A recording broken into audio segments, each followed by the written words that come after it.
Well, good morning, friends. We are continuing with our work on the Egoic Lotus. We're in Petal 6, and we're looking at the synthesis or the collection of information for Petal 6 with its colors, rose, orange, yellow, and indigo. And we've been taking this section, this rather long section, in parts.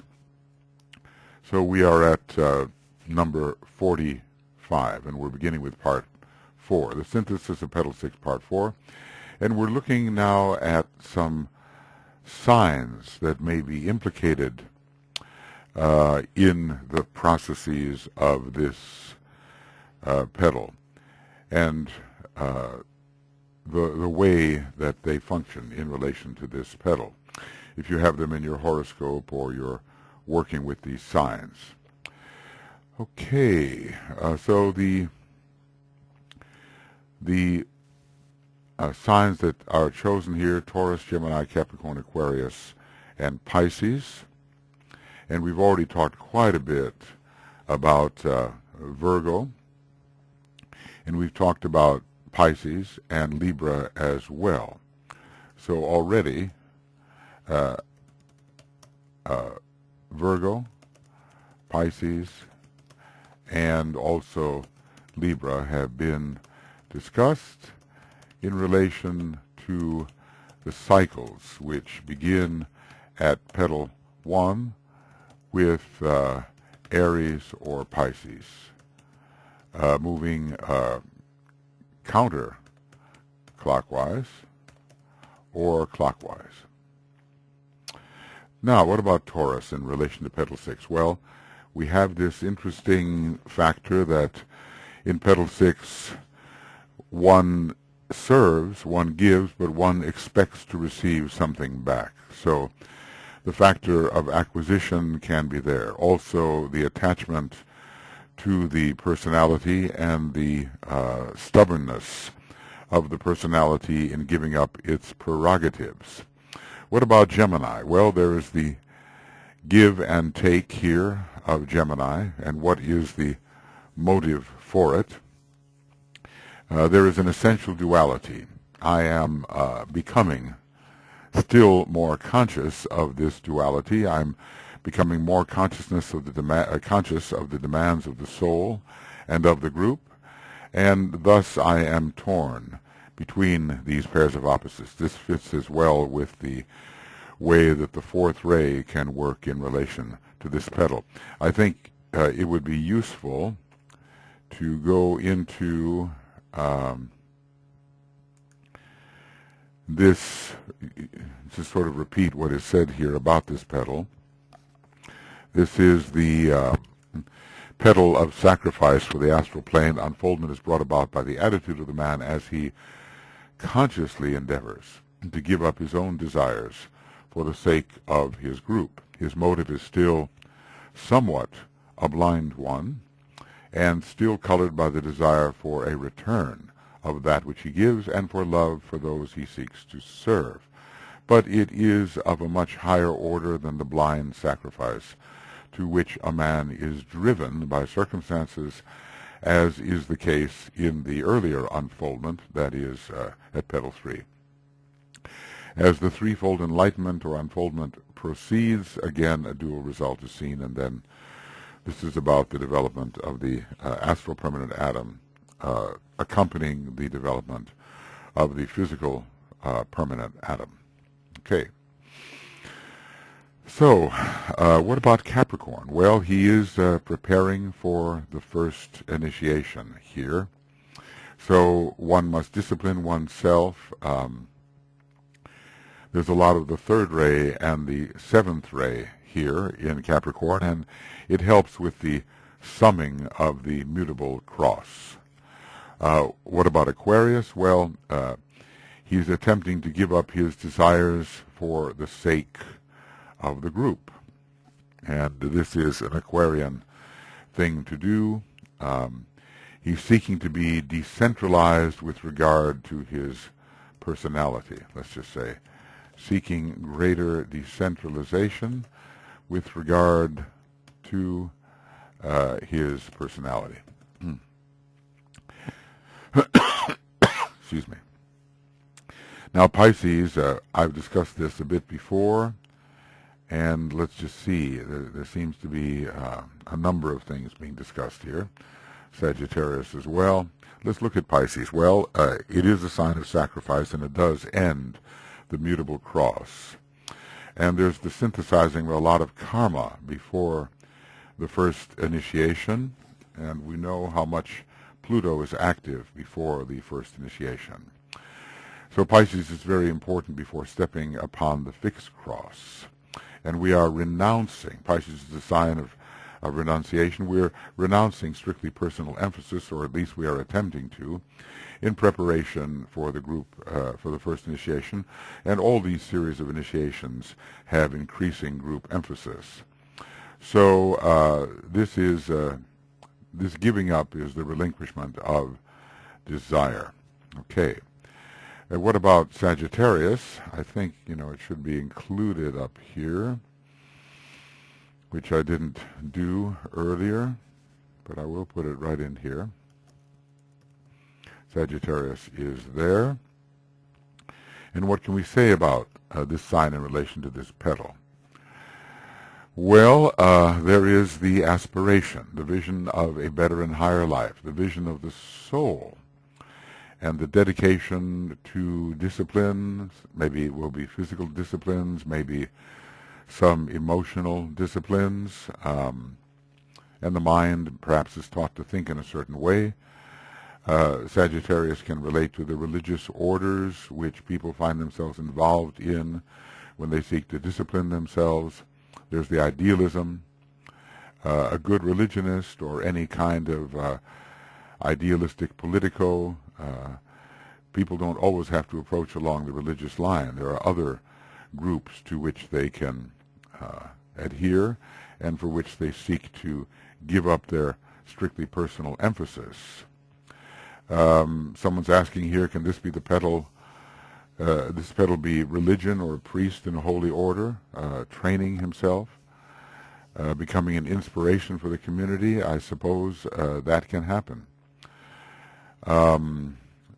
There are the ones who are guided and the ones who guide. This can occur here as we're moving in this disciplined way towards the first initiation. I think a number of our people in our group, obviously have the 2-6 emphasis, and so they tend to express the possibilities of this petal in terms of those 2 rays. Anyway, Jupiter is involved here, the desire for something higher, something more expansive. Does the one heading towards the first degree really know his path? Well, perhaps only partially. It's still a limited point of view. With regard to Leo, we might say that personality centralization is challenged. So this is, let's just say, the need for decentralization. And what about Libra? Well, Libra is, in a way, the path and the treading of this narrow, razor-edged path, and we are preparing to do that. We are beginning to tread the path in earnest. The true path really begins at initiation 1, but we are in the leading up to that. Well, and it was said to want to take the first degree is not necessarily to have taken it. But Sagittarius is interesting because it's involved with both the first and the second degrees. Initiates, probationary initiates, the true initiate coming in a sense, in Capricorn at the 3rd degree. Sagittarius brings in a lot of the 6th ray, so that will come in here at the 6th petal because the idealism to improve is strong. Someone mentioned the idea of Advent in the church calendar, and this is the preparation for the birth. We talked about Aquarius a little bit, the growing group consciousness, the community, and sacrifice for the community. So we've had Taurus, Gemini. I'm not sure we've had Cancer or Aries. A little bit about Leo, Virgo, definitely Libra somewhat in preparing for the treading of the path. Scorpio always for involved with the sacrificial petals and wherever there is a struggle. Sagittarius for the higher ideals. Capricorn for the disciplines involved. Aquarius for the community. And Pisces, definite transference from the mutable cross to the fixed cross. I suppose we could say that Aries is a new orientation towards the soul.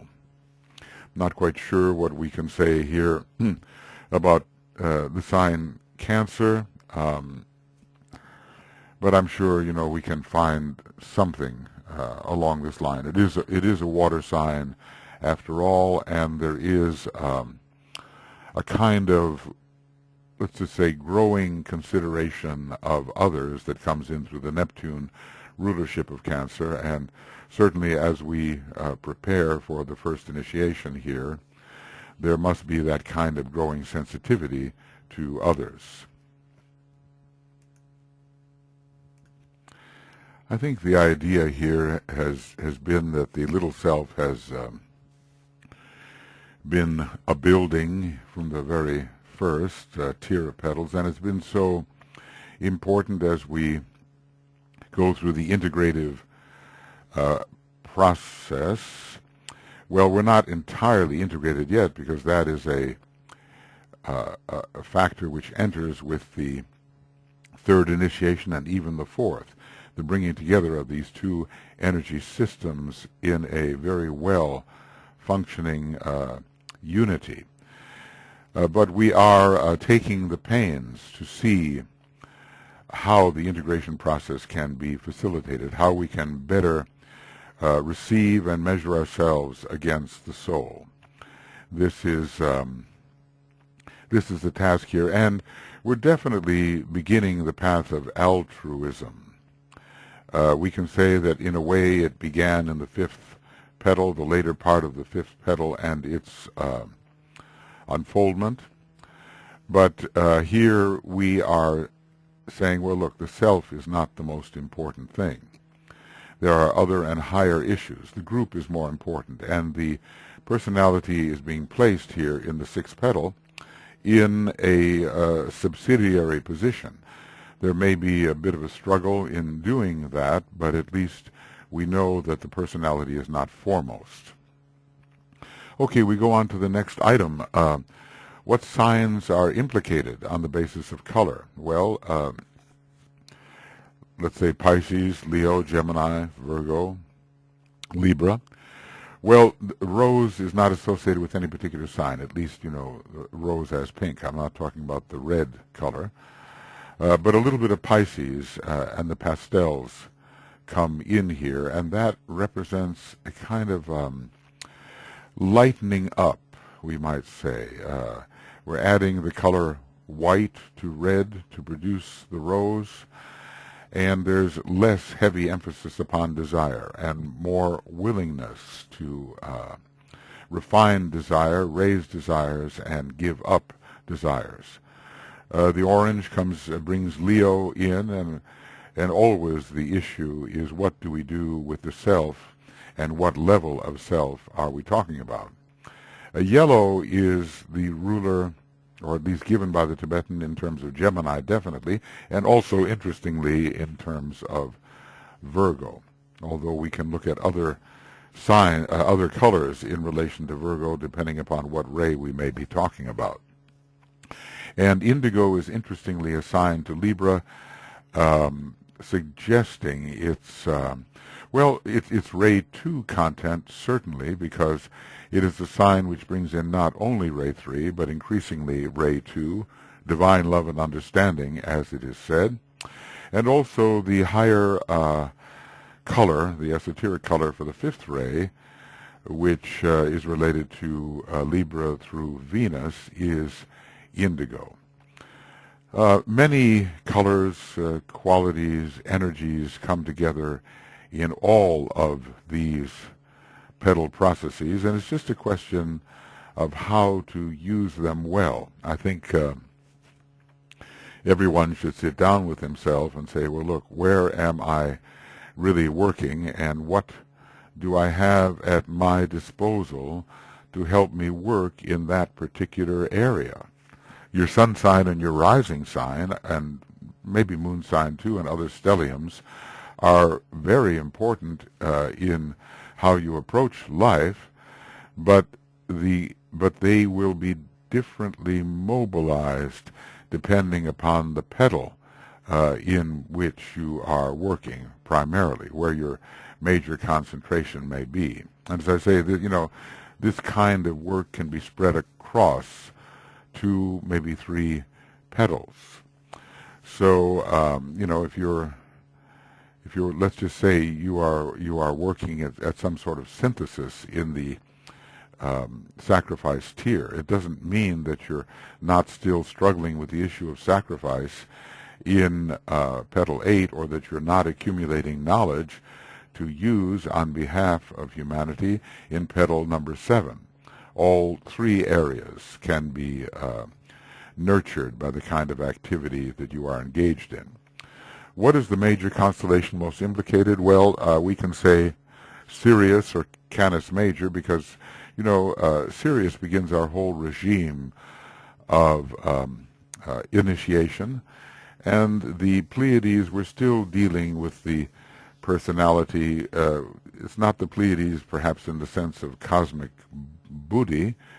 The Buddhic vibration does reach the solar angels also via the Pleiades, and they bring it in to our life increasingly. It's not only the initiator, it is also the solar angel whose nature is very much Buddhi, and bringing to us this love, wisdom vibration.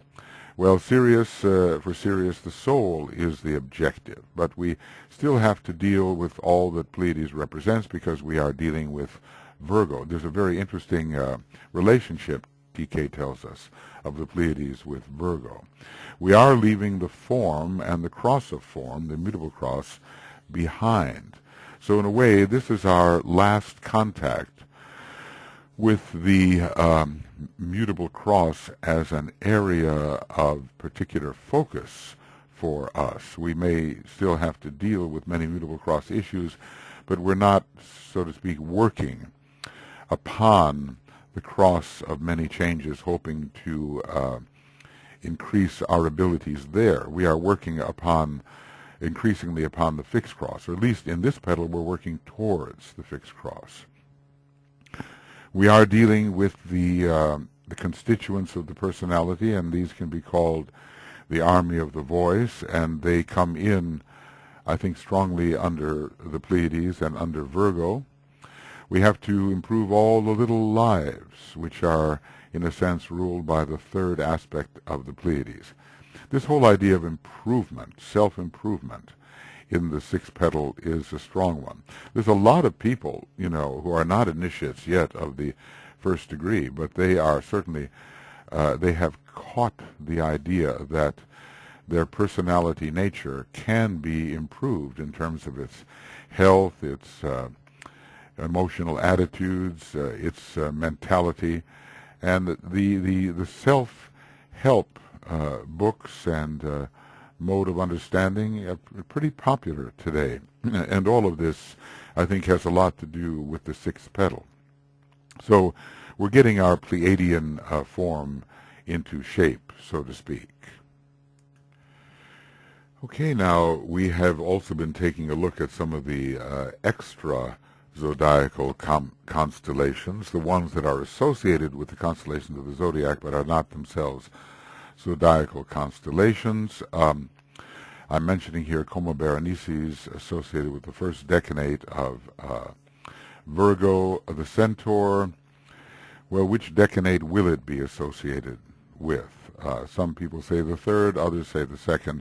Really, in fact, if one is a Virgo, all of the Virgo decanates or extra zodiacal constellations will be associated with one's being, but perhaps there will be an emphasis along a certain line, depending upon the degree of evolution of the individual and maybe upon the decanate. Lupus the wolf and Ara the altar. Well, Coma Berenices is definitely associated with sacrifice. The story is as Bernice's husband was going off to war, and as was the custom at that time, the cutting of the hair was considered to be sacrificial, and she did this so that he would come back safely from the war. Kind of a magical type of thinking.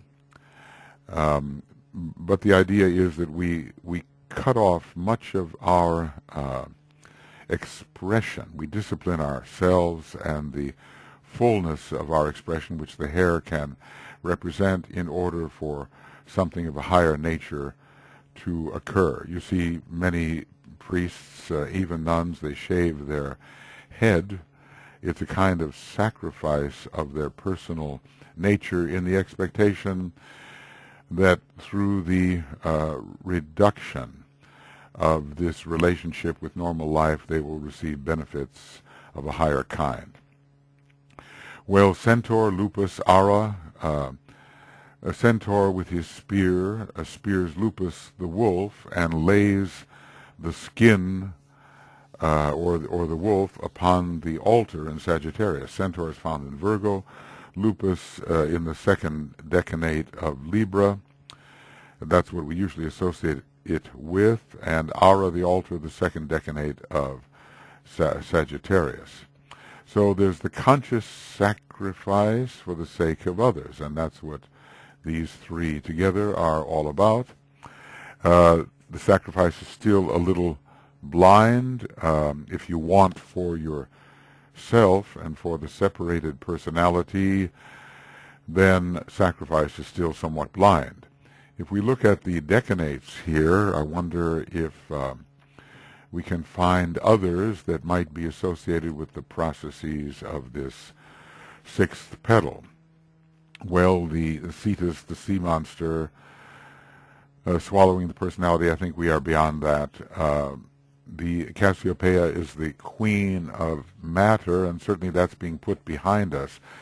Are we yet Perseus the champion? Well, we're undertaking some adjustments, but we're not really cutting off the head of the Gorgon yet. Eridanus, the river of incarnation in Taurus, maybe not. See, I'm trying to get these adjusted so that they're easy to see. Auriga, the charioteer, are we making rapid progress? Maybe to a certain degree. Orion, not necessarily, though increasing illumination is coming. Lepus, the hare. Well, in Gemini, Lepus will try to run away from the hound of heaven, run away from the dog, which represents either the rightly oriented personality or the soul-infused personality, as in Canis Major. Yes, we are definitely, with Canis Minor, we are becoming the aspirant, and that is one of the meanings, according to Alice Bailey, of this particular constellation with its star Procyon. So we're seeking to move forward rapidly along the path of probation towards the greater dog, towards Sirius. We've already talked about the connection of Sirius here representing the soul. There is soul orientation. The Argo is the ship in which we integrate many faculties and go off on a great quest. Is it so here? A little bit, perhaps. The Little Bear is again a constellation of orientation. And we are beginning to enter a group of those who are aspirants and who are lesser disciples and who have to stay within certain boundaries. The greater will of the Great Bear, maybe not so much yet. Hydra is associated with Leo and the sea serpent. Well, I think we've taken care of a lot of the greater problems in our personality here, but to the extent that they have to be eliminated, we can deal with Hydra, or Hydras. Crater, the cup of karma, I think there is a personal karma to take care of here in relation to the sixth petal before we can be free of it and move into that new phase of life represented by the first initiation. And the intimations of karma given by the crow, yes, we do receive messages as to what must be corrected. As stated, Coma Berenices, also known here, Nicholas Nilen has gathered a lot of this information. Shes Nu, the infant Horus in the lap of Isis, the birthed Christ child, nourished by the Virgin Mother. There is all of this nourishing of the growing soul consciousness, and that fits very well with Virgo and with Coma Berenices. It's always a sacrifice to nurture the Christ consciousness within. I think any parent who has taken care of children at an early age before they're a bit on their own realizes how attentive one must be. Bootes, well, as I say, there's a reversal here oftentimes. The centaur is involved because he definitely spears the personality and places him on the altar. The bear guard or driver, well, this is related to the Christ consciousness and to harvesting with the sickle that the bear driver is carrying one's karma in preparation for higher things. The Southern Cross, let's say that the soul is coming into view. The wolf, Lupus, is the victim. He is the sacrifice, and we are definitely in a sacrifice petal here, and we are learning how to sacrifice the personality. Are we necessarily crowned yet with the corona borealis? We're moving toward that, but it's not so focal.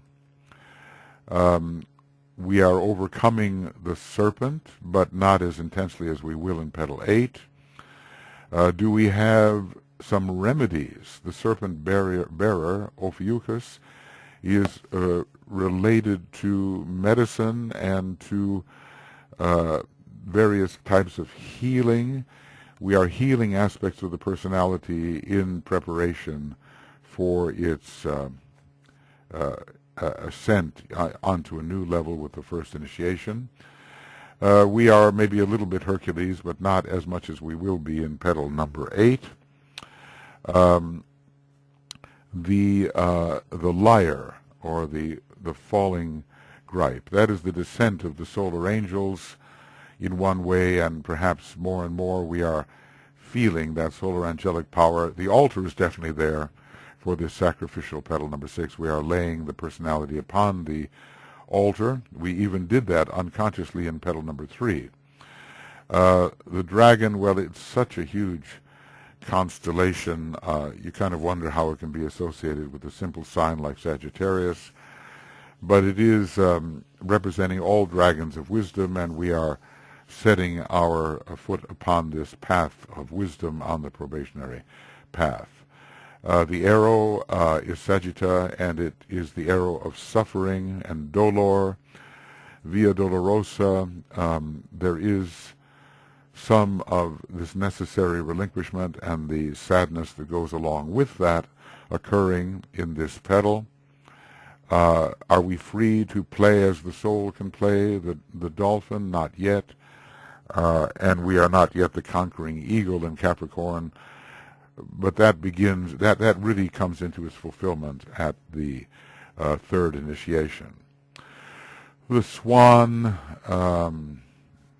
well, there's again different ways of looking at this. Cygnus the swan is definitely liberated and could possibly be related to the third decanate. Pegasus the winged horse, we are trying to make progress, but it's a little more mundane. We're not quite liberated into the realm of mind and higher impression where we can really fly, because the personality is the horse, we understand. And when it has wings, it already is endowed with soul capacities. The fish avatar, the southern fish, Piscis ostrinus, well, we are not yet the savior, but we are learning somewhat how to save ourselves by correcting the personality. The band is there, and we are increasingly tied to the soul in Pisces. We are liberating the personality, and this, well, let's just say maybe we're liberating the soul from the personality in Andromeda. We have not yet come under the influence of Cepheus the king, who is in a way the king of Shambhala. So, these are sort of a quick examination of how some of these extra zodiacal constellations might come in touch with and influence the processes undertaken in this sixth petal. Remember, we are differentiating between processes which you undertake deliberately as you are organizing and vitalizing, organizing, coordinating, vitalizing the petals, and then what happens later when additional energy is added to the work you've already done. Maybe it's not so necessary to work in such a focal manner because you are supported. The work you've already done is supported and made to blossom, made to unfold, as it were. It's a fitting word in this case, made to unfold either by the second logos in the earlier days or by the solar angel in middle days, or by the solar angel and the rod of initiation in the later days. Okay, well, that's a kind of a... I think, you should look at the particular extrazodiacal constellations associated with your ascendant and your sun sign especially, or any particular stellium that you have that maybe a place where a ruling planet is found, and see if any of those extrazodiacal constellations offer you energy of a kind which can be used in the petal process on which you are focused. I mean, we're all working somewhere, aren't we? And that somewhere is reflected within the egoic lotus, where the treasures of our labors are stored. Our capacities, what we've really generated in terms of quality and ability, are stored within the egoic lotus, and they can be drawn upon. But at the same time, we are working at placing new abilities in that treasure house, and that is more laborious. That's our work of organizing, coordinating, and vitalizing with our own energy. More vitalization comes later through additional supplemental helping energy. What about the synthesizing planet most associated with this tier or petal? Well, it's Neptune, in a way, with the entire tier. Neptune correlating with the astral plane, and these are water petals, love petals for the astral plane, and we are, I think, learning how to get along in the world and make a contribution in a worldly sense, a constructive sense, not necessarily one that is self-consciously spiritual. But now we're in a transition phase, always in these sacrifice petals. We're in a transition phase, looking towards some higher objective. The division of the synthesizing planetary triplicity most associated with this petal, well, it's Neptune sub Uranus. In a way, this is the possibility of moving from the mystical to the occult, from intense feeling nature to the mind engaged in spirituality, and therefore, in a sense, from Neptune to Uranus. Uranus has a very strong mental content. It is, in a way, the higher octave of Mercury, and Neptune, as Neptune is the higher octave of Venus. Certainly the sentient content of Neptune is very, very high, but we are seeking to move from mysticism to the conscious, intelligent treading of the spiritual path here. So a new order is about to occur, the order that is brought in through the process of initiation. And this new order is Uranian. You see, it's related to the seventh ray. Uranus is the planet of initiation, and we are about to meet the Hierophant in petal number 7. Well, the Hierophant can be the Lord Maitreya, the Christ, or it can be Sanat Kumara.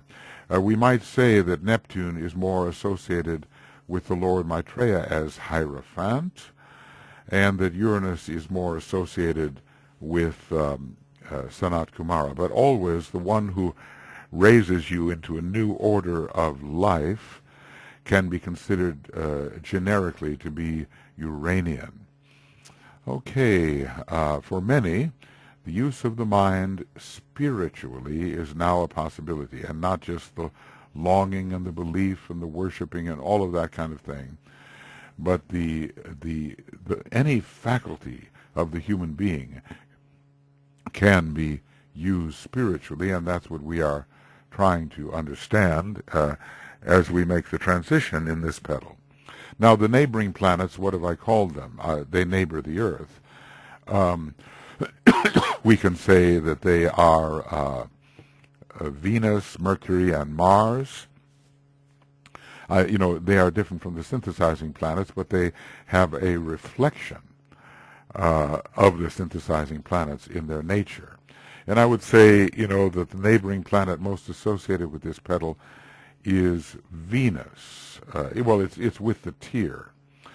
Let's just say we have Mars for the outer tier, Venus for the central tier, and Mercury, whose color is yellow, just the way Venus's color can be considered rose, for the Venus's rose color for the second or love tier.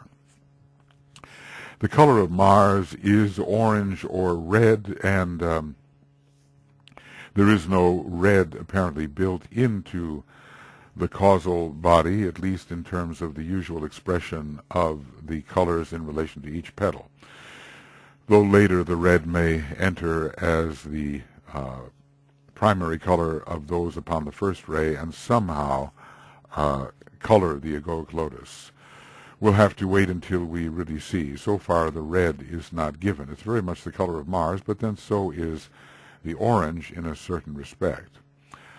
Well, what division of the neighboring planetary triplicity is most associated with this petal? We can call it the Venus-Mercury division. So we're moving from the lower mind to the higher mind. Well, we're already in a type of higher mind, but there is a still higher type of mind which is going to come in at the in the development of the sacrifice petals, because they are petals for the mental plane.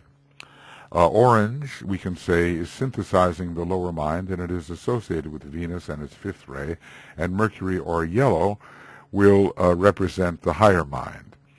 So we are, and also Buddhi, of course, and we are coming into application to Buddhi with the first initiation. So we are continuing to elevate our concrete thinking so that the soul affects our mind. I don't think we yet have the mind held steady in the light, not quite. I mean, we are not yet initiates when we're working at organizing this petal. But Mercury is a bridging planet, and DK frequently refers to the Mercury-Venus mind of the soul, the mind of the divine hermaphrodite, and the Mercury-Venus mind is soul mind, and it is coming into infusing the concrete mind. So this is, all of these petals, which are sacrifice petals, are somehow mental petals in a way. The sacrifice petals force you to think. Maybe Manus, resists thinking except when necessity demands it. And the harsh necessity encountered in sacrifice petals forces thinking. Harsh necessity encountered in sacrifice petals forces thinking. DK had sometimes been describing people's mental nature that can be used when when there's a need for it, but is not normally used. Well, we have to really begin thinking about the soul in this petal, thinking about what is the nature of this higher power, which we have begun to feel when working in petal 4 and 5 as well. In petal 5, I think, we know there is a higher power, but the personality force can be so strong that we reject it, and we choose to make the personality the king instead of the soul the king. And we suffer a downfall because of that. A downfall. And then, sensitized through suffering, then we are prepared to make the higher of the pairs of opposites into the monarch of our little system. Okay, what about the sun-moon polarity most associated with this petal? Well, both the sun and the moon, we could say. We could say all through the second tier there is a mixture of sun and moon. Remember, I called the first 4 petals lunar petals, and the last 5 petals solar petals. But in the middle tier, the personality is not really subdued. And increasingly, the moon representing the personality is subdued during the process of initiation. If Capricorn rules initiation and the moon rules the personality, well, the moon is in detriment in Capricorn. So that tells us something about the position, the waning and even falling position of the moon during the process of initiation. At the 5th petal, the sun really starts to be important. So this particular 6th petal is the petal aiming at solar life, but the petal has to be connected with the moon because the moon is the esoteric ruler of Virgo and represents the forms which have to be consciously improved. So in this petal, the love for the form is really redirected to the love of the higher of the pairs of opposites, love of the soul. So it's how the moon is getting ready for the sun, and the whole idea of the nuns considering themselves the brides of Christ. They are preparing the vessel of their consciousness for the entry of the bridegroom who is the Christ. So Virgo is really esoterically ruled by the moon, and we're getting the moon ready for the birth of the Christ. We do not want to kill the moon. I suppose there is possibility in this petal that people could go in for those kinds of disciplines that would make the personality a poor, dead thing, as the Tibetan has warned. But it's a good petal for getting into shape and for shaping up. It's got a strong Vulcan quality to it, and Vulcan is all about, getting into shape, and Mercury is about, improving the ways of intelligence in matter, and Venus is about refining. The solar angels fell in Venus, and we can say, okay, well, that's a bad position for Venus in Virgo, but it's not. It's a sacrificial position which brings a lot of refinement to matter. So we could say the first tier is really all moon, in a way. We don't really have the ahamkara there, the real personality. In the second tier, the moon and the sun. And in the third tier, the sun takes over from the time of the first initiation, and the sun then is the overbalancing factor. Because initiation is solar and not lunar. It will have its effects in the lunar vehicles, but it is coming from Venus, the sun, and Sirius, a very solar line. So the moon is in detriment and is falling when the sun is empowered. We learned that the planet Mercury is very important in this petal, and Mercury and the sun are one. So we can say that in this petal, the soul as the sun is training the moon. It's really a training petal, and when you see people really subjecting themselves to the disciplines here, we can know or understand that petal 6 may be strong. There's so many people who just say, I am as I am. In petal number 5, we might say that very much. I am as I am, and I'm going to be exactly what I am. But in petal 6, we say, well, how should I be? I may be as I am, and I may have built up this personality and this habit nature and all that, but how should I change the configuration in order to become more solar? And in that will to change, we also see Uranus, don't we? Because Uranus is always improving structures. And we can even see the fourth ray, too, as we have discussed. The fourth ray is called the corrector of the form, and we are involved in that. I mean, Virgo is certainly a corrector of the form, and the first two planets to rule Virgo are Mercury and the moon, both of them bringing in, we are told, the fourth ray. Also, Mercury is the exalted planet in Virgo, emphasizing even more the fourth ray and the necessity to correct the form, which is an act of sacrifice. And the fourth ray is associated with the law of sacrifice. Okay, so what are the planets then which are implicated here? Vulcan, Mercury, Venus, Mars, Jupiter, Saturn, Uranus, Neptune, Pluto. Looks like we've got them all, and I wonder about the Earth. Let's just say, what about the Earth? As I say, we can find all of the planets implicated in the processes of every petal, but some step to the fore more easily and are more easily recognized. Well, Vulcan, what about it? It is a hidden planet, but it's very effective in the lives of becoming disciples. It rules Virgo. It has to do with the purification of matter so that the light content of matter can be released. It's closely connected with the shaping up of matter and the physical disciplines, which are sometimes hard. You apply pressure to yourself, but that's okay, because what do they say? No pain, no gain. Well, the forcing yourself to do something is very Vulcanian. We'll put that down. To do something is very Vulcanian and also Saturnian. Those two go together, and the hammer and sickle.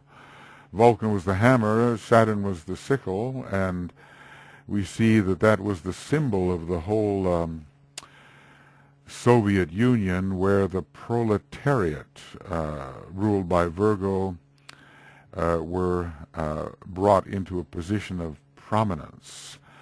They were given some kind of dictatorship. It's turning things a little bit upside down, but we have talked about the dictatorship of the proletariat. Well, what about the improvement of the proletariat? That inevitably was going on, and there was a huge industrialization that made it possible for Russia to prevail in the Second World War. All of this was forced upon the people. So much under Vulcan and Saturn was forced upon them by, Stalin, who was, says the Tibetan, a disciple of Shambhala. He's not saying whether he was a good man or a bad man. Maybe he was a little bit in the middle. But he was, along with Lenin and others, a disciple of Shambhala. And Shambhala is using these planets, Vulcan and Saturn, very much so. We know how much Shambhala is connected with Taurus, and Vulcan is the ruler there. And we know that Shambhala is connected with Leo, and there is a progression there from the Great Bear, Leo, Saturn, and Shambhala.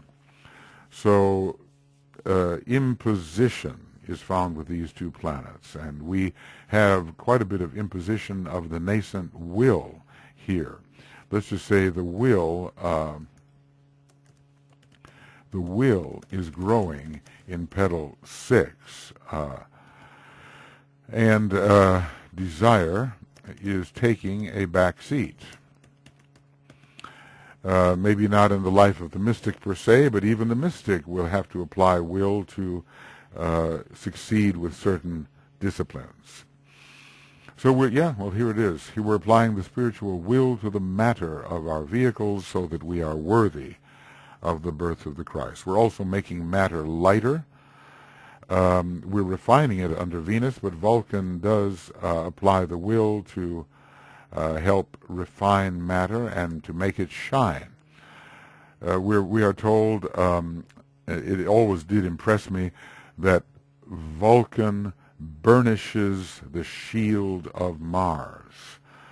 Well, the shield are the vehicles, I believe, and Mars is the entire personality, and this burnishing is a polishing act to bring out the radiatory content of the matter.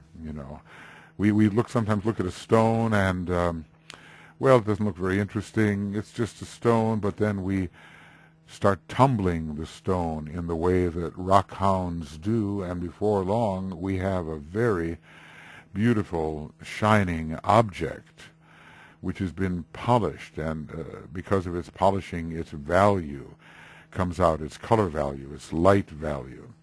Vulcan is doing that. So we're getting rid of heaviness. We're raising the virgin matter up into heaven and making it lighter, more ethereal. That Vulcan can be connected with ethereality, has a lot of connection not only with the dense physical plane, but with the etheric level. So Vulcan is active before initiation 1, and so is this petal. Mercury, Mercury, especially in relation to Virgo, will give us knowledge of matter so that indeed it can be prepared. The mind is becoming quite keen here. Mercury, in its third ray aspect, is critical. It can be when it's associated with Virgo. It finds the flaw. And we're learning all about the requirements of discipleship on the path, and we're using our mind. The mind is revealing the internal Christ consciousness and also the need to have that Christ consciousness emerge through matter.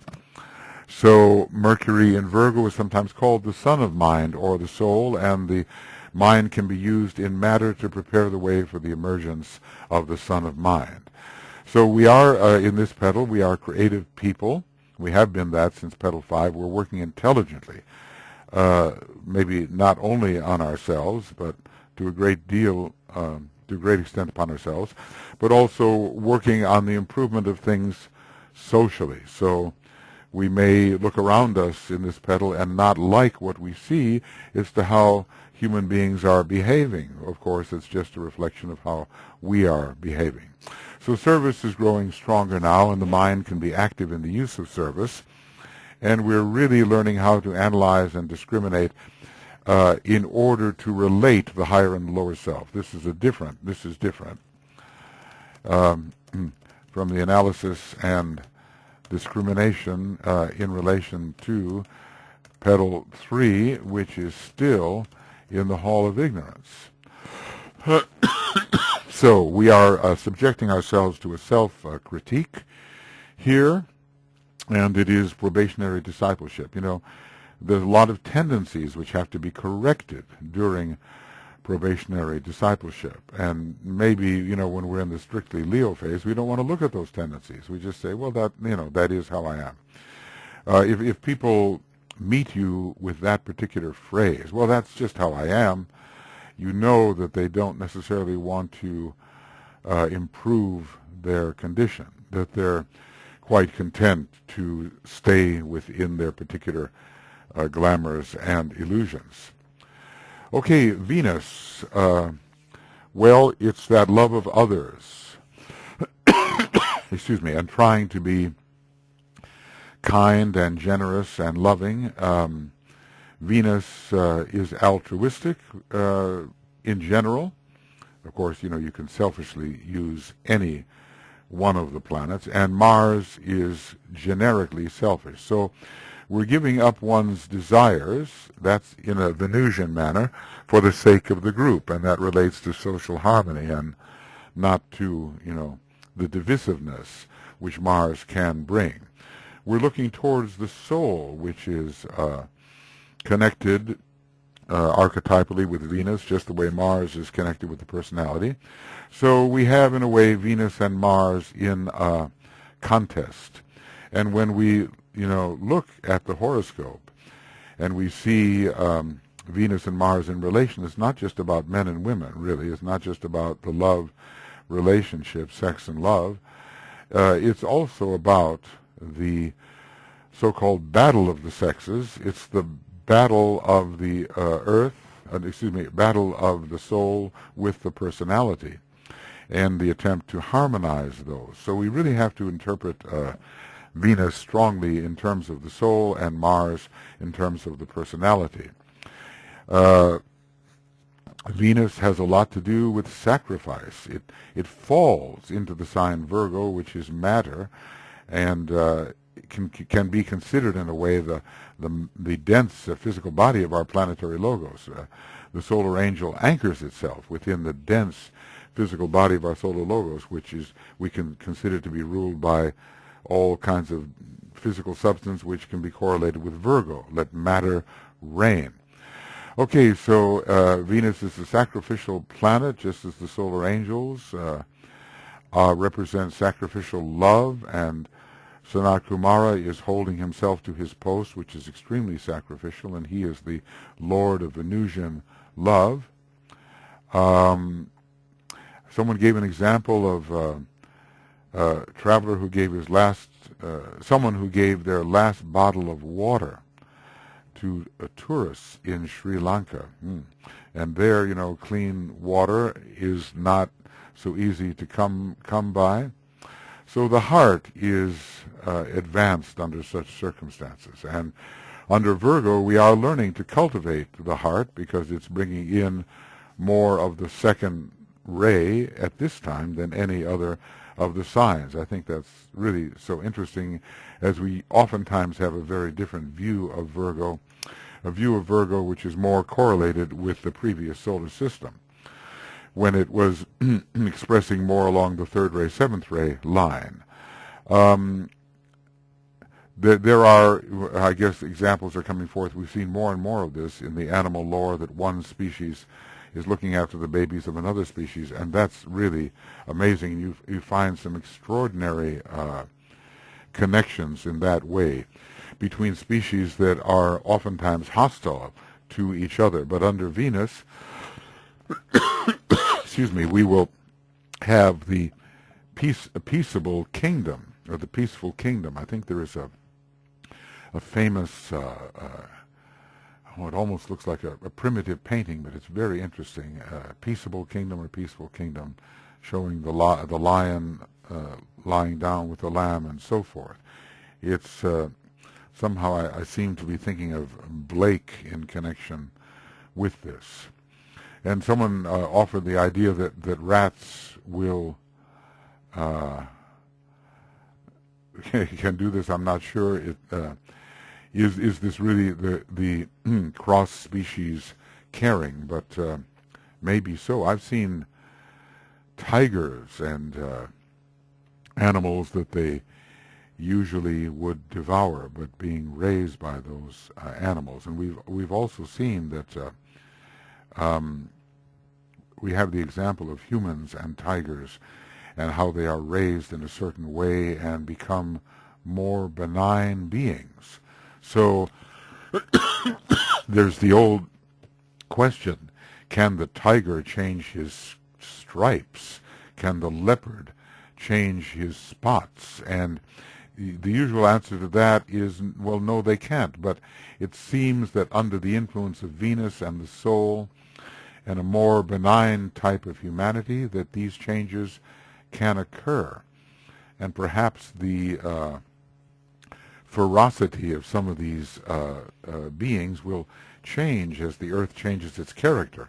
It's going to become more Venus-like all the time and less subject to Mars. And especially this will be the case at the Judgment Day, which lies in the 5th round. One of the 5th rounds, anyway. All right. Well, can we include Mars? It should be subsiding in this petal because we are letting go of selfishness. But the higher aspirational qualities of Mars may be here. And we may use Mars to aspire to bring our personality into shape, discipline, exercise, all of that. It's not just Saturn and Vulcan that are applied to shaping up, it's the energy of Mars. So we have Mars here maybe for aspiration and for making the effort, that's such a Martian word, to do what is required and putting your effort into the task, and doing so, we might say, with zeal, right? Doing so with zeal, because I would expect a fair amount of aspirational zeal found here among the probationary disciples who are moving, who are subjecting themselves to the disciplines which will make the first initiation a possibility. I think we've all been through so much. You know, sometimes I joke and say, well, we've lost infinitudinous universes. We have objectified our nature into all of these universes, and they've all dissolved, and where are they now? Trying to put things in proportion.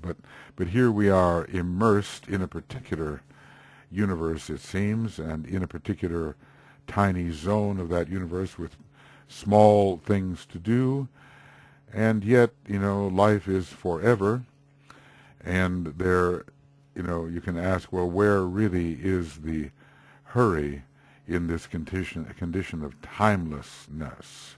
And yet, within any system, of course, we have to shape things up within a certain time limit relative to the context in which we are working. So, being and time do not agree, but time and form do agree. All right, what about Jupiter here? Well, we have faith, you know. We have faith as we're looking towards higher possibilities. In relation to Sagittarius and also Pisces, Jupiter is the planet of faith, which is seeing a vision that looks probable and being assured of the reality of that vision and moving towards it. So we look forward with vision to the higher life of the soul, and we take practical steps so that that higher life may become a reality. Jupiter's maybe not so good at taking the practical steps, but it certainly has the vision. The second ray method of inducing soul control, the quality of the hidden vision. Jupiter in relation to Virgo, well, it's a hierarchical ruler, and it opens the door, says the Tibetan, opens the door of the womb to the birth of the Christ, and we are certainly attempting to do that with all our disciplines. There's so much to sacrifice in this particular petal, so much of the personality tradition which is being sacrificed. Those are words the Tibetan has used, and he wants us to cut athwart those currents of personality tradition. But we are learning in a more group sense to offer love and caring and giving, and we're developing a social consciousness under Jupiter, realizing we are all together in this, so love is becoming more present. And, you know, we have a certain degree of success here, which Jupiter represents before the trials of the first initiation are applied in earnest. Jupiter represents success. I mean, at the real antechamber to the first initiation, or the path leading directly to that, we're going to be under a lot of Vulcan-Pluto pressure and a lot of Saturn. But Jupiter is bringing some summation here to the petals of love. Jupiter is the synthetic planet, and I think can be also associated with the indigo color, just like Venus can, certainly with blue. So the soul can be considered to be Jupiterian in its nature. It's inclusive. It has a higher consciousness, and we are looking forward here to the expansions of consciousness. But we realize, too, that there must be more than personality fulfillment. So we look towards Jupiter for higher and wider life and fulfillments. And we're being subjected to the teacher or the soul, who is the guru, in a way. And someone suggested here that Jupiter is the one who knows it is right to be the helper. And the service is coming in strongly here as well in this sixth petal. Pisces and Jupiter, well, we're summarizing the Mutable Cross. We're getting ready to move on to the fixed cross. Jupiter is a planet of synthesis and is bringing together in its synthetic manner the force which brings all things together, the many abilities we've developed on the Mutable Cross. So in a way, we're wrapping up all the experience on the Mutable Cross as we're working in petal number 6, as we begin to enter the fixed cross. What about Saturn? Well, we are detaching from, cutting from the Mutable Cross. Saturn is called the tester, and on the probationary path, we are always being tested, definitely. And our test is often one of appetite, and Satan is Saturn. Well, from one perspective, yes. From another perspective, Satan is Venus. Satan can be considered negatively to be the 666, or the summation of the powers of form which do not want to go along the way of the soul. It's sin in that respect. And sin is related to the senses and that which is not higher in the man's nature. But Saturn has a very positive meaning here, because it helps us really detach from the things that would hold us in the lower three worlds. Saturn is the planet of training and of disciplines and of restraint, and we have to learn to restrain our selfishness, to hold it back, and to square our motives with soul motives. Saturn seems to indicate straight lines and the squaring of things, and oftentimes when we have an astrological square in our chart, it operates something like Saturn. We understand the collision between two forces and how they oppose or contradict each other in some way. So we learn to relinquish our own desires to I'm recalling here the Tibetan has said how important work is, such that it seems that his very last word to his group was, "Work, my brothers." Saturn being the planet of work, and Virgo being the sign of work, and how much we have to work upon ourselves in this area. Of course, all the way through the sacrifice petals, we are working upon ourselves, but here this work really begins in earnest. Work, my brothers. Petals 3 and 6, they are work petals, and we have to labor in order to qualify for that which Jupiter reveals through its vision as our next order of elevation. All the rules for initiation, the rules to be followed on the path, these are Saturnian in nature, and they fit very well in this preparatory petal. So will we make the first degree without hard work? No, we will not. So Saturn is the tester, the prober, on the path of probation. What about Uranus? We mentioned the new order is being prepared for. Uranus is involved with preparation for the first initiation, where the etheric body is meant to control the dense physical body. So maybe it would be more important as one approaches the end of the petal rather than just in the beginning of the petal. In other words, as we're making transition into the domain of the first initiation, Uranus becomes very important. It does rule the sacral center, and energy has to be transferred at that initiation from the sacral to the throat. And starting in the initiation process, the throat center too is interestingly ruled for a time by the seventh ray, and thus Uranus is important. So we are attempting to go in a new direction and off the common and familiar cross onto a new cross, and we have to do that before initiation occurs. We really have to be quite oriented or reoriented towards the soul. And Uranus is the planet of reorientation. What ray really rules the first initiation? Well, I think we know it is the seventh ray. And that ray is conferred by Uranus. So we're preparing here for the application of the seventh ray at the first initiation by disciplining the physical body and making sure that the etheric body is stronger than the physical body. Long ago in Lemuria, the dominance of the etheric over the physical was established in one of the kinds of initiations that was common to them. But now we definitely have to be bringing higher or soul energies through the etheric body, and the instincts of the dense physical body must not be allowed to run away with the show.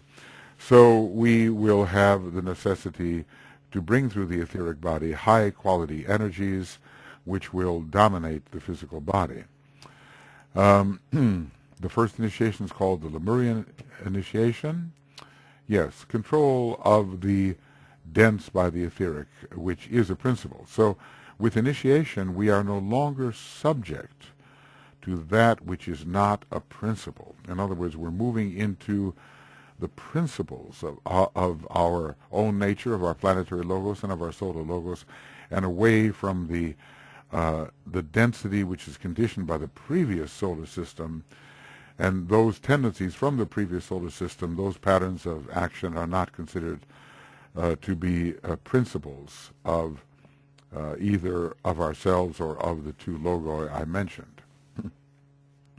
So the etheric body is really being concentrated upon, and at that time we begin to regard the etheric body as our true vehicle. We are in a very body-conscious society at this time, and it's the physical body of which we tend to be conscious.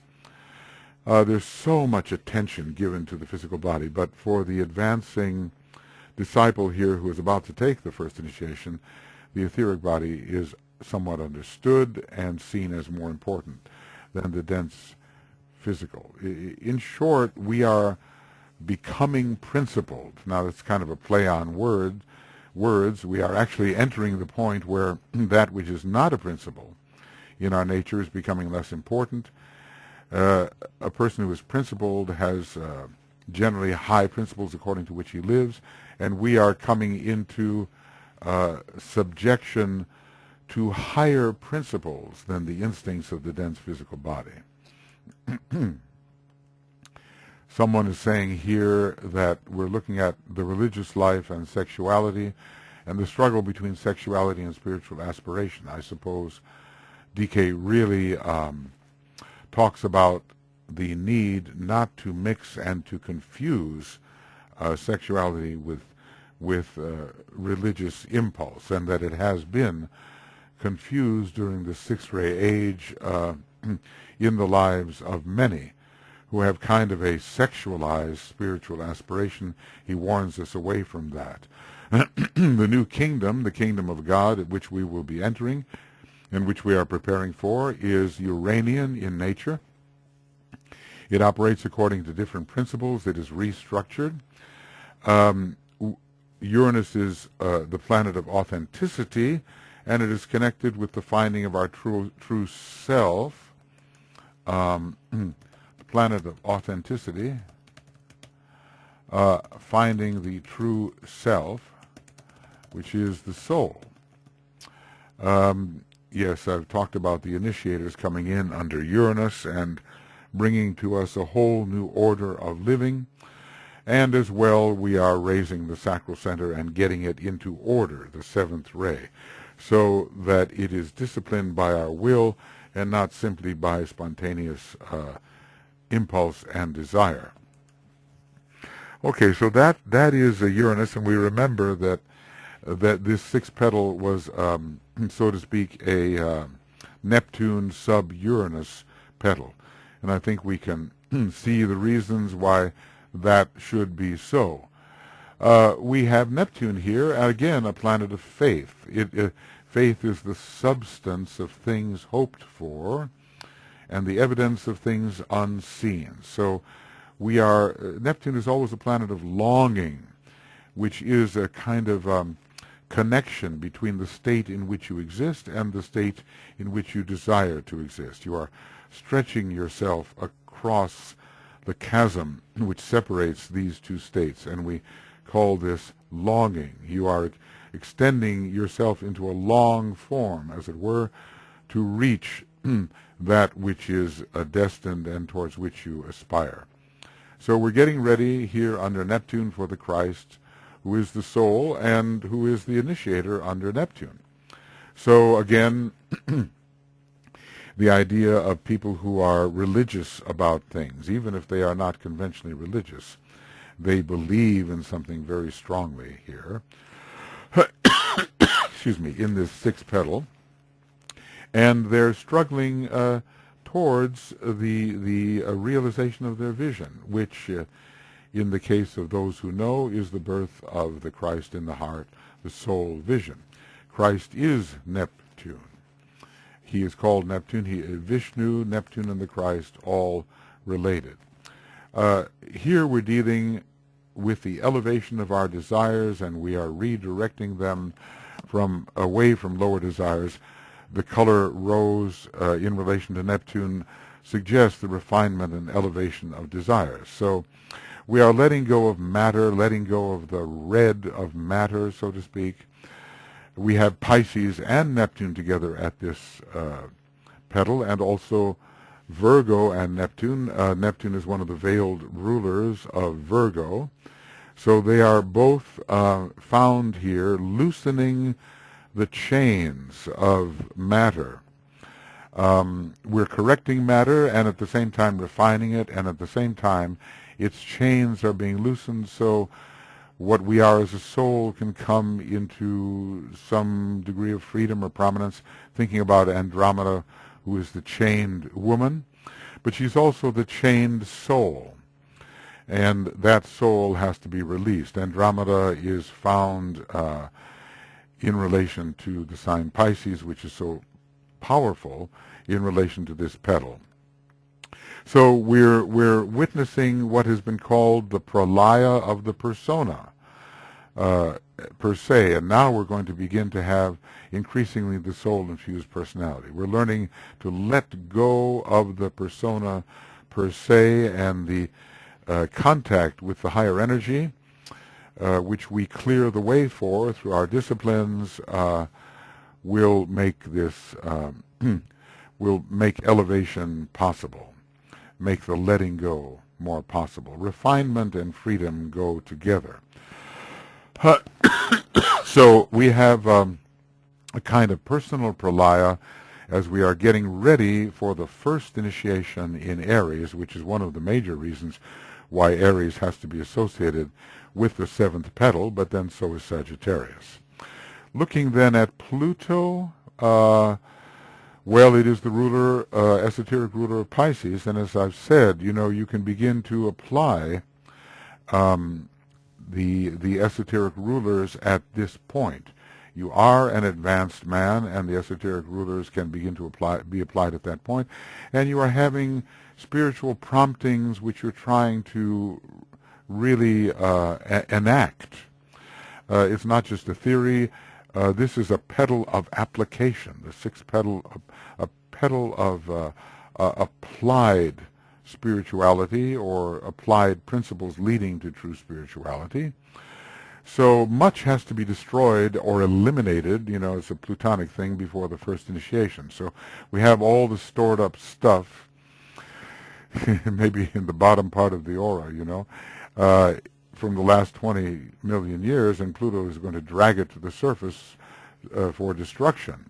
so you can pass that door. You have to get it out of your system. So in this sixth petal, there's a lot of getting stuff out of our system so that it is no longer an impediment.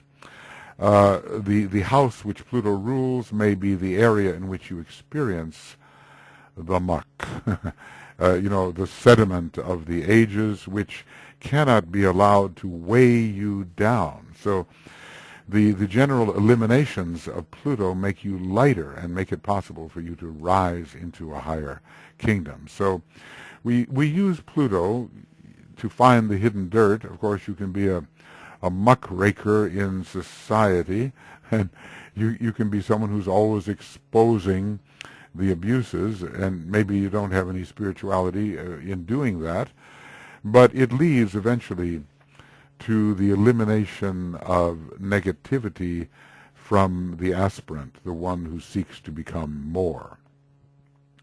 So, what about the moon?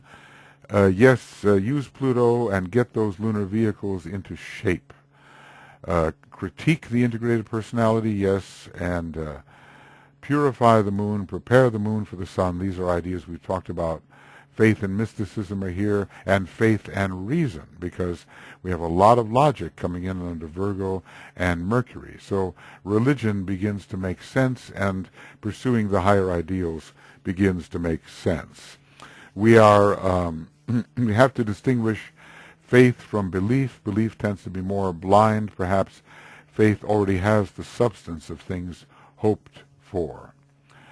I don't think we have early primitive childlike faith here. I think it's much more rational. But faith can even be an improvement on what we call normal reason, and it can lead to pure reason, where we see everything in relation suddenly, intuitively. So in the fifth petal, we have achieved much in the concrete mind, and now we have the need for faith beyond reasoning, I should say. I think it's clearer. Beyond mere reasoning. We have faith beyond Mercury. Well, that's a kind of a Neptunian thing.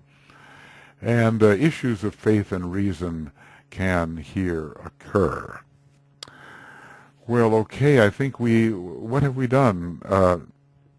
We have looked at Vulcan, shaping up, Mercury, analyzing our condition and seeing where it has to be improved and bridging towards the higher mind, Venus for refinement and the helping of others and the tendency towards group consciousness, Mars for the zeal and the effort to do all this, Jupiter for the vision and the uplift towards a higher state, Saturn obviously for all the disciplines, Uranus for seeking to tread a new way, Neptune for our longing to be in that higher state, and Pluto for all the necessary eliminations. What should we say about the Earth? Well, Virgo is an Earth sign, maybe the most prominent sign most prominently affecting this particular petal. And in a way, we are finding the need to purify our Earth. This is a petal of purification, definitely. And to purify, of course, it continues. Purification continues all the way through the initiatory process. But to purify our Earth, this is our Earth, our instrument, our vehicles are our Earth, and eventually the personality structure of groups and all the rest of it. So it is helping to prepare our Earth for sacredness. And Earth, of course, is connected etherically, just like the moon is the very dense physical. There is some etheric connection of the moon as well, because of those etheric violet devas who wear the crescent on their forehead. But in general, we're talking about the etheric nature and also the density of Earth, both, and they have to be seen for what they are and the necessary discriminative eliminations and rearrangements and adjustments all have to be made. Well, I guess that's maybe, let's see, my colleague Nicholas Nillen, excellent astrologer, the planets which are implicated here, according to Nicholas, Saturn, pretty much.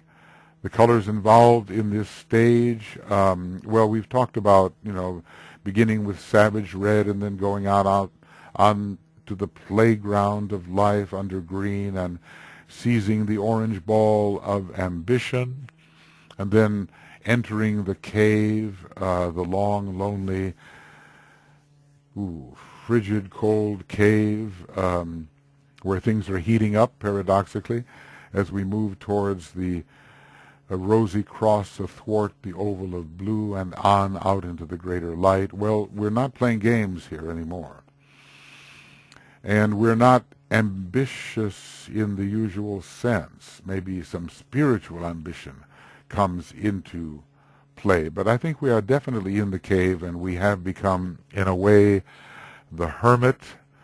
In other words, we do go into the closet, and we do take a close look at ourselves. And we are becoming aware that the kingdom of heaven is within. So I think we find ourselves now walking in the tunnel, either that or just about to, as we prepare for that first initiation. And we really can't get out of that tunnel, no matter what kind of relationships we have with people, and they can be very loving relationships. We can't get out of that tunnel of preparation until we overturn the cross at the 4th degree. Okay, we can go on a little further now. I have, this is kind of interesting, musical notes related to this stage. Well, it's kind of interesting. We have do, re, mi, fa, sol, la, ti, do. It's a leading tone. The note T is a leading tone. Can we say it leads into the 5th kingdom of nature? Maybe, but from another perspective, well, let's see. If we start on this note here, do, re, mi, fa, sol, la, ti, da, da, da, da, da, da, di, dum, and we resolve onto the tonic. But I do wonder whether that might even more, at a certain point, represent resolution into pure being and the monad. Sometimes I think that the note soul is directly related to the kingdom of souls. I know kind of a play on words there, but S-O-L and S-O-U-L are related. So let's put it this way. S-O-L and S-O-U-L are related, and the tone leading to that note, let us call it G, or soul, is F sharp. And F sharp is, you see, the note F represents the personality as a whole, and it represents the 3rd aspect, but we're making a transition here into the kingdom of the soul, and so the F sharp, I think, will be important, and let's look at how this might work. So, dum, dee, dum, dum, ba, dum, that's the 5th. That 5th represents the kingdom of the soul. Da, dee, dum, but the leading tone to the 5th is the F sharp. F sharp, G. So maybe we can associate this pedal kind of with F sharp. And I wonder, going back a little bit, whether we can associate the minor 3rd as if it were to lead into the major 3rd when we're talking about the transition at pedal number 3 into pedal number 4, where the personality begins to be integrated and the higher of the pairs of opposites comes into sight. So this would be, it would sound like this. Dum dee dum dum dee dum.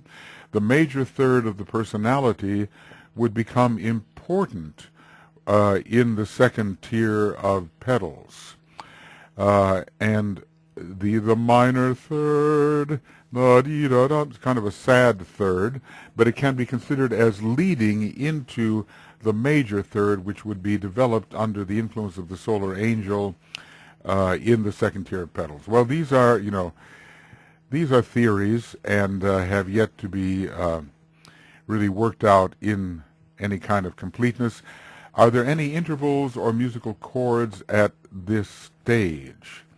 Well, like I'm saying, the interval might be considered the tritone, where we are making the transition from personality to soul.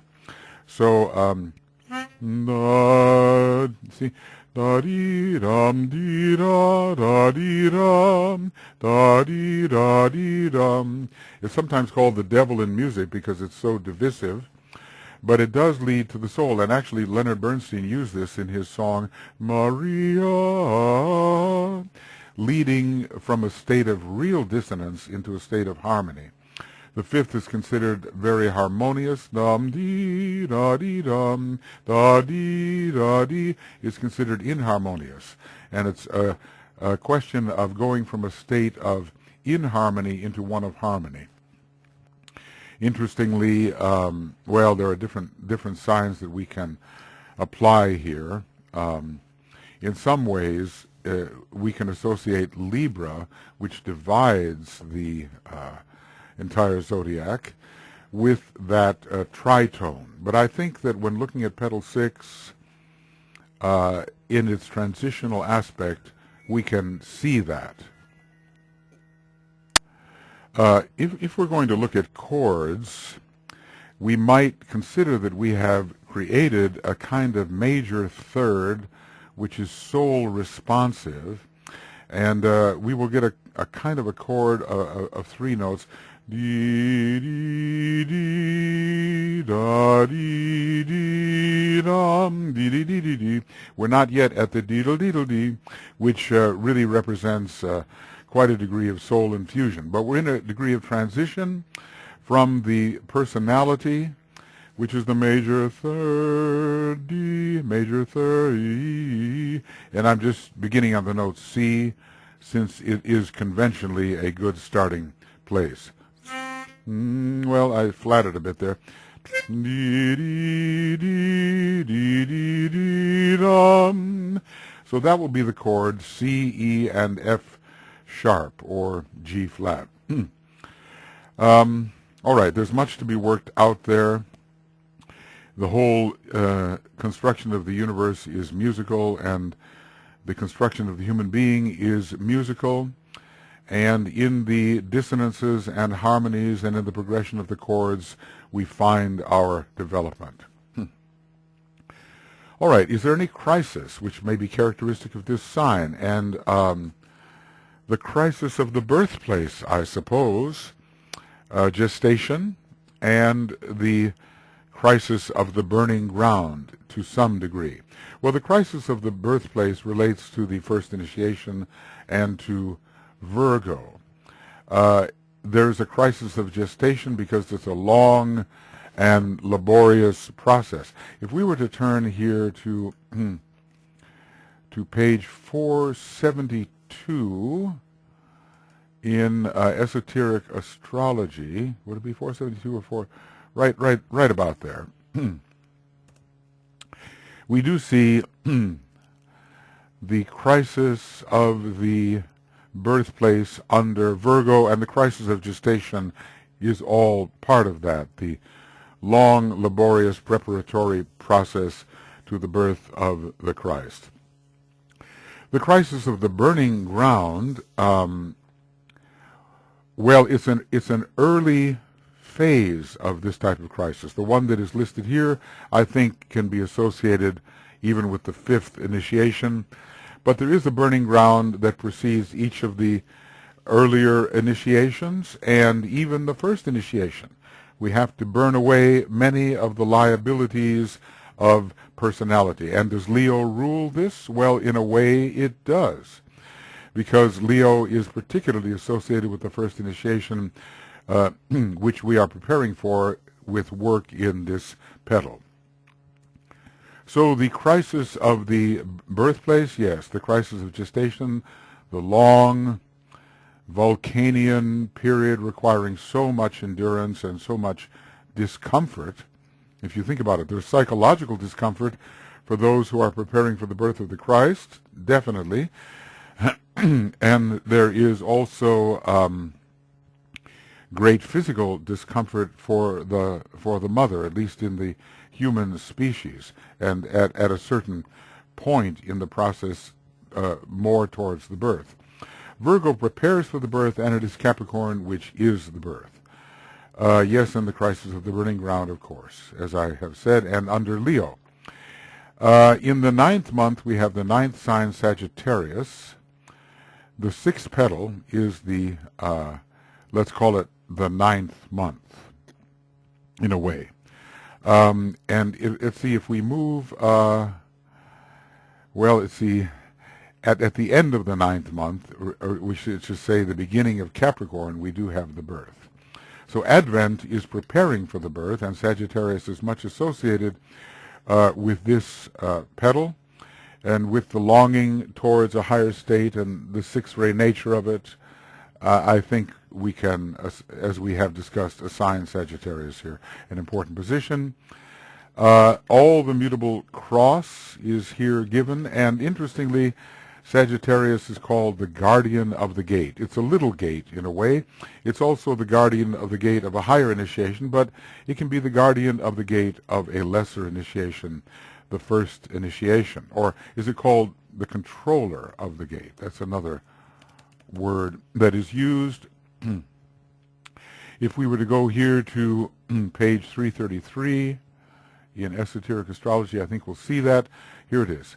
Sagittarius, the director of men and the controller of the gate, which leads to the expansion of consciousness, which initiation represents. Okay. Now, cosmic law, most associated with this petal. Well, we have all of them. The law of synthesis, economy, and attraction. The law of synthesis, because we are synthesizing the Mutable Cross and we are summing up our millions of years of experience before we get to the point where there is the possibility of those last few lives, few by comparison, maybe it's 30 lives, maybe it's 20, maybe 15. It's a while. Those last lives which bring us the initiatory process from 1 to 5. So the law of synthesis is there, and Virgo is considered a sign of synthesis as well. It has a triple construction, just the way Scorpio does, and it's a material synthesis, and we're on a material cross. So we are synthesizing the Mutable Cross, and Virgo Pisces is very important in that synthesis. We're dealing with the law of economy, but because a new relation to matter is required. It's a relation to matter which is dictated by the soul. And we are functioning as well under the law of attraction because we are attracted by the soul, which looms ahead in greater significance at the first degree. This is the prospect of initiation. Somehow we are interpolating a thought here that music can be used as a refining method. Well, that seems to belong more to another category. But, you know, it is interesting how many people with a strong Virgo are involved in the musical arts. I've checked out the horoscopes of some of the finest composers, and Virgo does feature rather prominently, as does the sign Cancer. It seems that Neptune and the Moon are involved very much in the musical arts. Okay, so those are looking at the cosmic laws. Are there any systemic laws most associated with this petal? Well, you know the systemic laws. The law of, how does it go? Let's just see. Law of cohesion. I'll come there. That's number That's number 2. The law of cohesion. Let's see. Law of cohesion. Okay, we should be able to get a, yeah, there it is. Law of vibration, law of cohesion. I'll just copy these and we will see which of any of them may apply. Okay.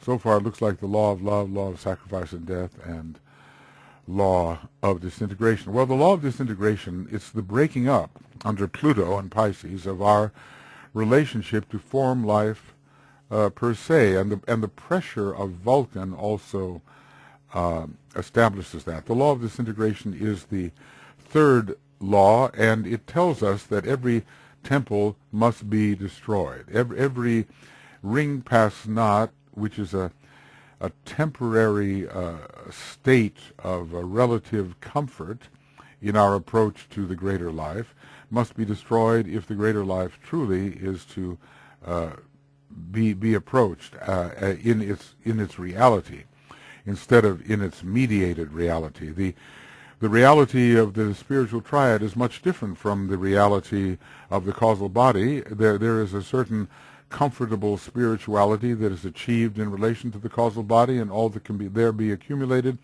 and then the apparent tragedy of the destruction of the causal body in order to contact a wider sphere of life. So this law of disintegration is operative in the breaking up of the causal body and maybe other vehicles of a higher nature as well.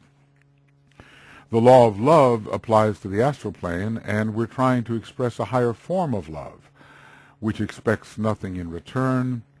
And the law of sacrifice and death, well, it's death to the limitations of consciousness, and it's sacrificing those limitations. So letting go of the form and the structure as we move into a different kingdom of nature. We're making the transition here from the 4th kingdom of nature into the beginning phases of the 5th kingdom. Are there any soul laws that can be most associated with this petal? Well, we might say the law of sacrifice and the law of service. Beginning with the law of sacrifice, we are consciously attempting to sacrifice our personal desires for the welfare of the group. And we are also practicing, under Virgo, you do practice things, practice the law of sacrifice and the law of service as well. We are seeking to serve even though we may be expecting something in return. Are we finding our way into the law of magnetic impulse? Well, we are. That law of magnetic impulse will be very active at the 7th petal, which is ruled by Libra, which is a sign connected to the law of magnetic impulse. And it is a harmonious soul relation. But we're trying to fit ourselves for that type of soul relation. So we're not quite there yet, but we're certainly trying to do the good.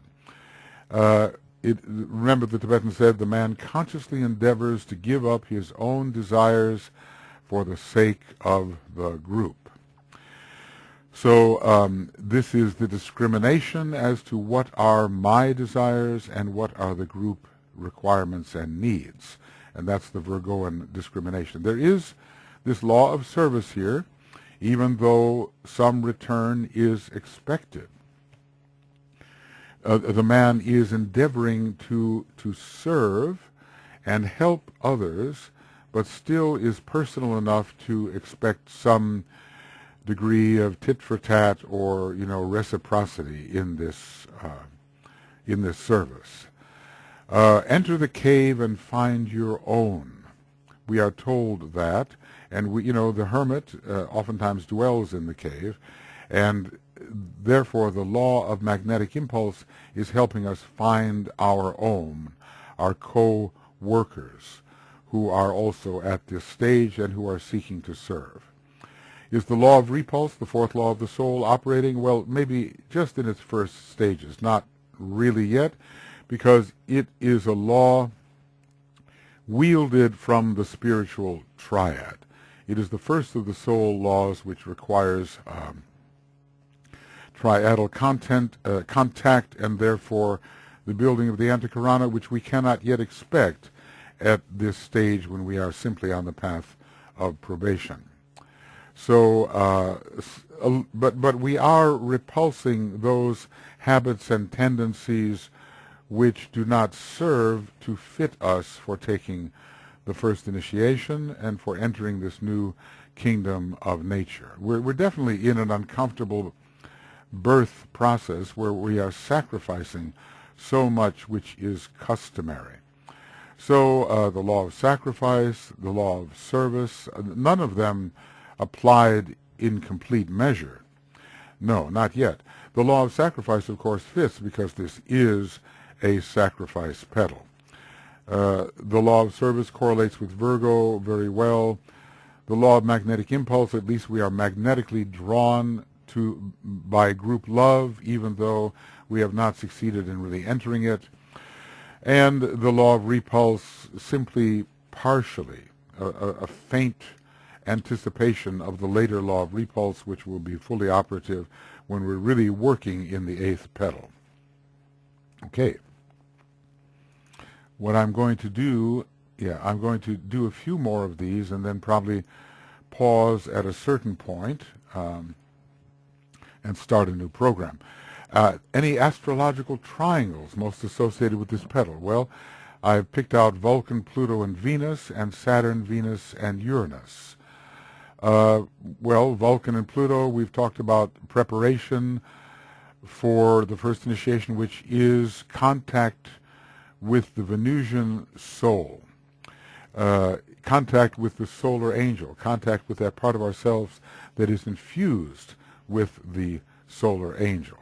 So that is, well, you know, we could probably think of quite a number of triangles that are here, but certainly Vulcan and Pluto are preparing the way, however drastically that may be the case. They're really coming in when the first initiation is taken, but you can already feel the pressures and the eliminations and the sight of Venus in the distance. And we're led here through discipline, Saturn, Venus, Uranus. Through discipline, we're led to the soul, which brings us into a type of freedom, which is to be experienced at the first degree. Even though the first degree is quite a limited state, still we are entering a state of greater freedom relative to the one we've been in.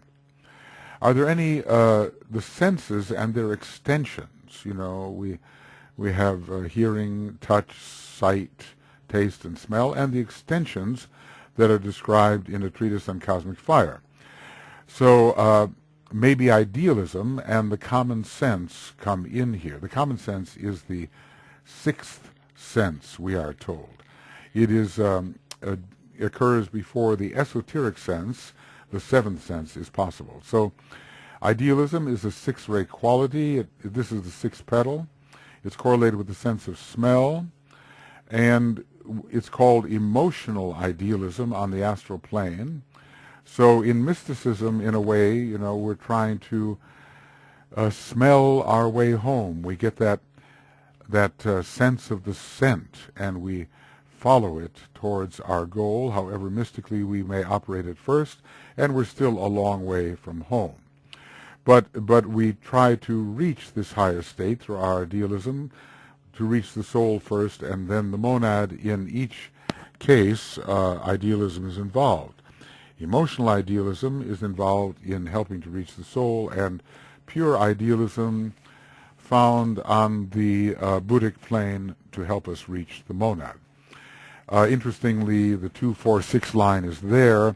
The astral plane connected to the Buddhic plane, connected to the monadic plane. So we're smelling our way home in a way, following our nose to reach the soul at first. Now, the sixth sense is very Virgoan in a certain respect. Virgo is a practical sign. So we have ability within matter, and Mercury in Virgo gives us that ability. So it's the sixth sense is called by the Tibetan the common sense, the combining of them all in relation to the mind. It synthesizes all five. So there is a common sense approach in order to become the practical mystic a little later on in this petal process, which we should be by the time we really get into petal number 7. So in the early part of this process, petal 6, we may still be longing and in the very mystical stage, but we do learn how to apply our mind to reach the higher goals. The mind is the sixth sense, and the mind is found here, helping us understand the kinds of sacrifices we must choose to make. And common sense, of course, is needed, and the preparation to become the practical mystic. I oftentimes think that the combination of Virgo, Vulcan, and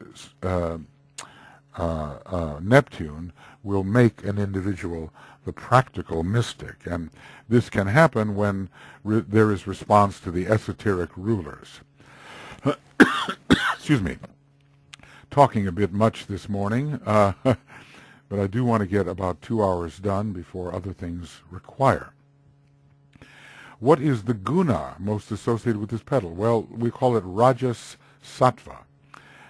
It is, if Sattva, it is a stage of balance before destruction, a kind of summation on the Mutable Cross before being forced to move on to something that's altogether different. There's the attempt to balance altruism with the hope for reward. It's not the true sattva, but it is a balancing act. Rajas, in a way, rules the entire second tier, just as tamas rules the first, and sattva rules the third or sacrificial tier. When there is soul infusion, then sattva is growing, and in this petal there is increasing soul infusion. We have rajas operating in relation to aspiration, and there is much of that in this petal. There's not much tamas because we're working too hard to improve our condition. I suppose even our highest states would look to still higher beings as if they were tamasic, but for us they are not. So it's largely rajas verging upon sattva. Are there any advanced themes for meditation most associated with this petal? Well, we're not there yet. We cannot really meditate upon isolated unity, inclusive reason, or presented attributes, though we are increasingly trying to be practical in our spirituality. Is there any other greater constellation or planet to be associated with this? Well, I'm wondering why Jupiter is put here. I'm wondering if this is Nicholas's idea, perhaps. We did talk about the ability to synthesize much that has gone on the Mutable Cross, and Jupiter as the hierarchical ruler of Virgo and the normal ruler of Pisces will be a synthesizing force. Is there any type of chelaship, the 6 stages of discipleship, which can be correlated with this 6th petal? And in general, we are reaching the stage of little chelaship. Now, that becomes official or real when we've entered the first initiation, per se. That the first degree initiate is the little chela, but we are certainly preparing for little chelaship at this point. What book are we beginning to read? Is it, how does it go? The book of, let's see, the book of life, maybe I can find that. Oh, book of forms. Is it form, book of forms? Is with the book of forms, the book of knowing experience, and maybe I can call it the book of form, I wonder. Okay. Book of form per se.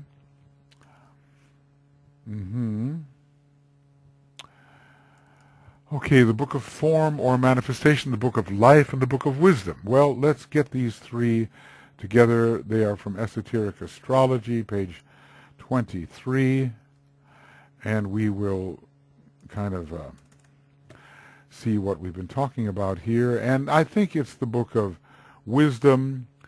We have been working in the book of form up to this time. Let me just put this in Esoteric Astrology, page 23, and coming back to a nice bracket, which I need, definitely. Okay. So we are entering the hall of wisdom is technically entered at the first degree, and we are making preparation for this first degree. So therefore we are getting some sense of the looming wisdom, the wisdom looming on ahead, and we're trying to put the finishing touches on our relationship to the Book of Form or the Book of Manifestation. Here's our Achlary process, rather expanded. Evolution, ambition, integration, alignment, crisis, light, revelation, revelation, unknown, it says. Okay, integration, fusion, initiation, duality, and duality, and finally integration of a still higher sense. So what are we into here? I think, well, alignment. Let's just put it like this. We are into the attempt to align with the soul. And is this going to cause a crisis? There are a number of crises which can occur before the first initiation.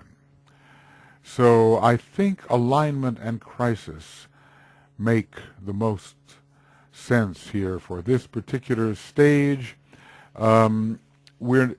Is light coming in? A little bit. Alignment, crisis, light, yes. Is there the revelation of the divine plan? No. But there is light upon the aspects of the nature which must be corrected. So alignment, crisis, and light. Okay, well, friends, I think we're reaching this point, or almost so. The zodiacal lights, well, is it really correct to say the light of the world? The light of day, the light of the world, I think that may be a little bit far ahead. Let's take a look here at page 330, or maybe it's 329. I think we have to be in esoteric astrology to do that. 329. And under Virgo we have what? The blended dual light. Well, perhaps that is more likely. We are moving towards this blending of the lights, and we're not quite there yet. So I think that's what we should offer. I don't know why the light of the world is there, but let us see. Okay, the blended dual light, because the light of the soul is beginning to stream forth on the probationary path, and there is the attempt to blend them. The keynotes from the angle of form.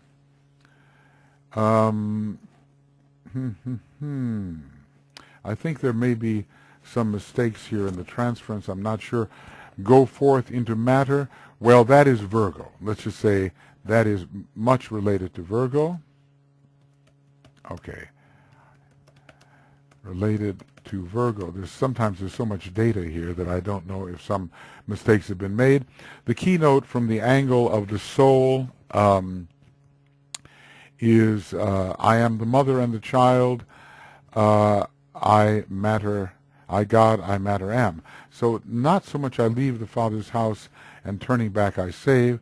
Something is wrong there. I think we can say rather that this is a Christ in you, the hope of glory. As we get that hope of glory by anticipating what it will mean for the higher of the pairs of opposites to be born in us, that is the true birth of the Christ within the heart. So I think this will be a good place for us to stop. Not all of these things have been filled in, of course, but we can do that later. So this will be the end of Egoic Lotus webinar commentary number 44, synthesis of Petal 6, part 4, and duration, let's say, 2 hours. And this will be the beginning. Oh, now, maybe, yeah. Is this number 45? I hope so. I think this should be right. Yep, here we are. Yeah. Okay, we've already begun 45. All right. So, this would be the end of 45 and the beginning of 46. That's what we're talking about. Okay, so number 45. And then we will begin with 46, beginning of Egoic Lotus webinar commentary number 46, synthesis of Petal 6, or for Petal 6, synthesis for Petal 6, I think is a better way to put it. And it will be part 5, duration of which we do not know yet. All right, friends, we're making our way through this very important petal where quite a number of people can be found working at this time when they are interested in the esoteric work or interested in the spiritual work. They have much to do on the path of probation, and in a sense, the path of probation even leads beyond the first initiation from a certain way of considering it. All right, so we will continue our work shortly. There's a lot of things coming up in fairly ambiguous categories that it may not be so easy to fill in, but I think we can say something about that. I think so. Okay, we move on, we move forward, and let us continue to address these issues in a thoughtful manner. Bye for now.